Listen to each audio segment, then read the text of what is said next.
conversations that come up with issues emerging from that issue. Dr Dale McKinley is the spokesperson for the Kopanong Africa Against Xenophobia group.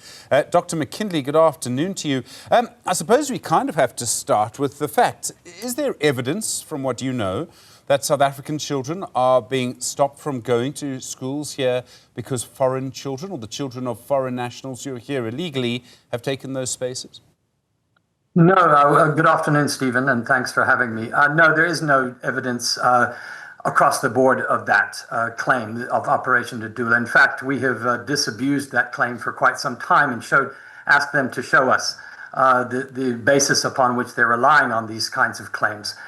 There is no doubt, and I think this is, if you listen to that woman very closely, everything she mentioned was a problem with the Department of Education, particularly an online system that has been acknowledged that has serious problems in terms of placing students properly, in terms of massive queues and other kinds of things. This has nothing to do with undocumented children or so-called illegal foreigners in the context of taking spaces. It has to do with the Department of Education that has yet to get a system going that works for South African citizens and for South African children. So once again, we are saying to Operation Dudula, stop going in the wrong direction. If you're interested and you want to deal with an education problem, deal with it at source, which is the Department of Education. Stop scapegoating people and other vulnerable folks who are also trying to access the educational system with their and a right to do so.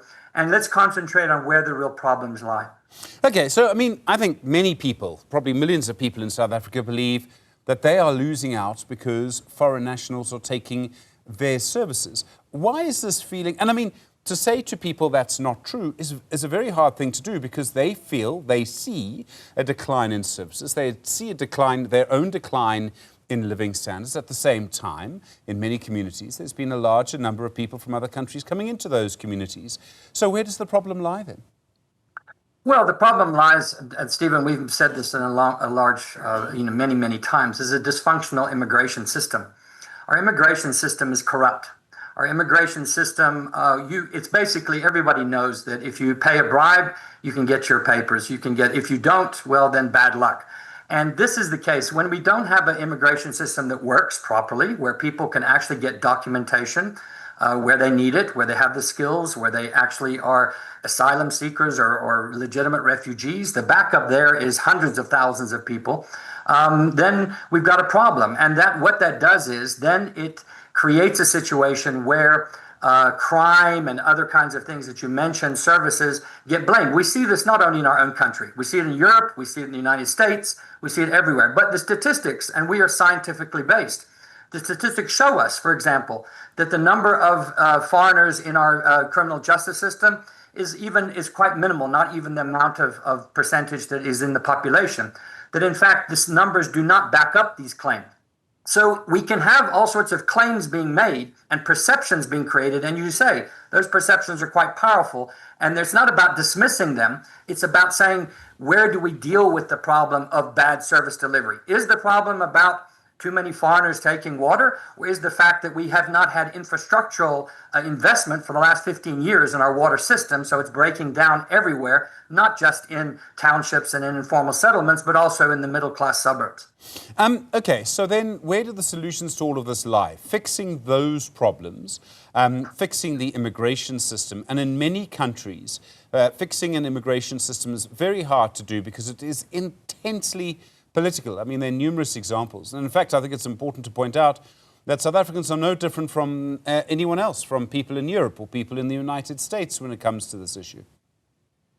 No, listen, we have, there is a tide of anti-immigrant sentiment. Across the world, you can see it everywhere. And it's sad, I think, in the context of, it's a difficult, as you say, it's a difficult political situation. But if we base upon, it's like what you see in the United States. When Trump makes all these claims and people say, well, he's lying, he's misinforming people, he's just picking things from the air. Then people say, no, that's, it's Mexicans that are taking our jobs. It's foreigners that, when in fact the statistics show that jobs are being created, that the economy is actually growing as a result of that immigration. So we have to continue to rely on on a discourse, a factual discourse that often doesn't play well politically, because politically what happens is it's easy to blame people that are vulnerable. It's easy to blame them and then to use that politically to get votes. And this is what's happening, and it will continue to happen in our country. So we have to continue as civil society, institutions, as political parties, to say, how do we fix deep-seated South African problems, including the immigration system problem? But it's not just the immigration. If we start fixing our state-owned enterprises, if we deal with corruption, if we put the bad people away more often, if we begin to deal with our educational investment and infrastructure, these issues will begin to be taken care of. But if we continue not to do that, then it's easy to point the finger. And what we're saying is that's not a solution. It's easy politically, but it's not a solution. And in fact, it will not bring the solutions to people. That woman right there who's complaining will still be complaining next year, irrespective of whether or not another 200, 300,000 illegal immigrants are deported or not. And in the meantime, from what I understand on the law regarding the children of foreign nationals is that it is not the child's fault that they're in South Africa at this particular time, and therefore they must be educated. Is that right?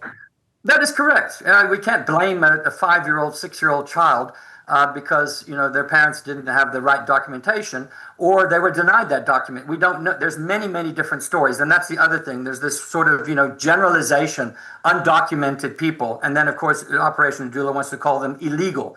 And South Africans should know better than anyone else, given our past, that this notion of illegal. You're illegal because you were not black enough. You're illegal because you weren't white enough. You're illegal because you were in the wrong place. This is the danger of this kind of politics, is that it starts dividing us according to ethnicity, to color, to nationality.